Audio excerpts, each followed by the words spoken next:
I never thought I'd become a villain in my own love story, but the night before my wedding, I walked in on my fiancé rehearsing his vows, with my sister, who was wearing my wedding dress, twirling in front of the mirror like she owned it.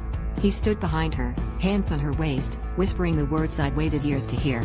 I froze in the doorway, invisible, heart hammering so hard I was sure they'd hear it.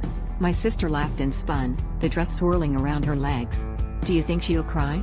she teased. "She lead up every word," he said, so sure of himself, so sure of them. I didn't make a sound. I just watched, trying to stitch together the pieces of a picture that didn't make sense.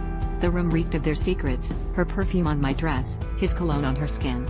They practiced the vows like it was a private joke, lines meant for me tossed back and forth between them, feeding each other every promise that was never really meant for me.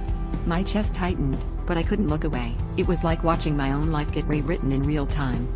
I turned and left before they saw me, walking down the hall on autopilot, replaying every late-night text and whispered conversation I'd brushed off as sibling closeness or pre-wedding jitters. I thought about the way my sister hugged me a little too tightly that afternoon, how he kept glancing at her when we talked about honeymoon plans.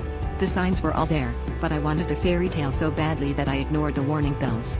I sat in the guest room, dress back on the bed, and realized I didn't even know who I was angry with, him, for making me believe in forever, or her, for stealing it out from under me. The next morning, I put on my dress, my real dress, not the one she wore for the rehearsal, and met them both in the kitchen. I raised my coffee cup and congratulated them on their performance, watching their faces pale as they realized I knew. But the biggest twist wasn't their betrayal, it was the relief I felt. The truth was, I'd been rehearsing too, practicing a life I didn't want, loving a man I didn't trust, and clinging to a sister I'd outgrown. I set down my cup, thanked them for showing me who they really were, and walked out, feeling more like myself than I had in years.